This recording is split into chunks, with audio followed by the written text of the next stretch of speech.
Baik, perkenalkan nama saya Dani Sapta Rizky Hidayat. Saya dari SI 4607 dengan NIM 120222370. Saya akan mempresentasikan mengenai intervillan routing.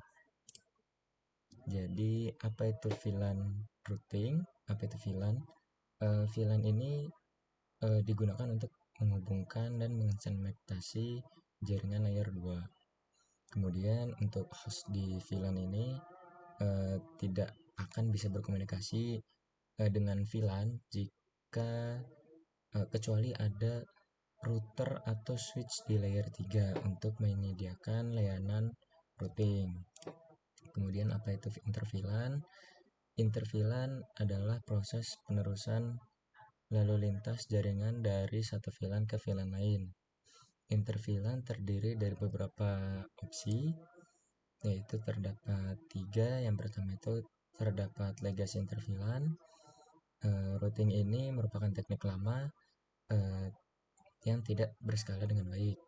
Kemudian terdapat router on stick, yaitu solusi untuk jaringan menengah ke bawah. Kemudian terdapat layer 3 switch yang menggunakan SV1, yaitu solusi untuk jaringan yang berskala menengah ke atas yang menggunakan switch virtual interface.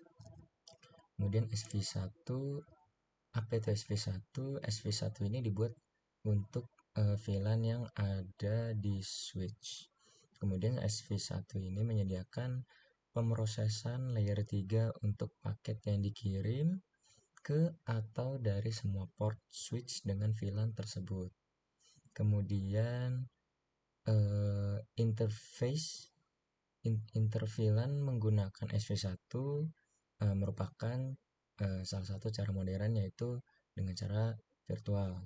Kemudian terdapat keuntungan untuk menggunakan SV1, yaitu lebih cepat daripada router on stick, kemudian tidak membutuhkan link eksternal untuk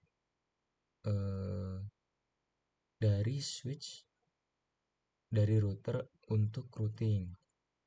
Kemudian untuk latency ini juga menjadi lebih rendah karena tidak perlu meninggalkan switch. Kemudian untuk kekurangannya adalah lebih mahal untuk menggunakan SV1 ini. Kemudian apa itu router on stick? Konfigurasi router on stick ini dapat selesai setelah trunk switch dan subinterface router telah dikonfigurasi.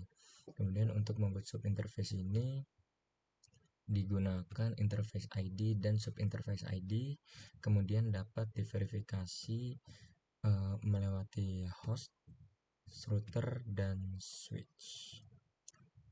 Kemudian terdapat beberapa alasan interVLAN tidak berfungsi dengan baik dikarenakan oleh konektivitas. Yang pertama terdapat missing VLAN, yaitu dimana kita harus membuat ulang VLAN jika tidak ada.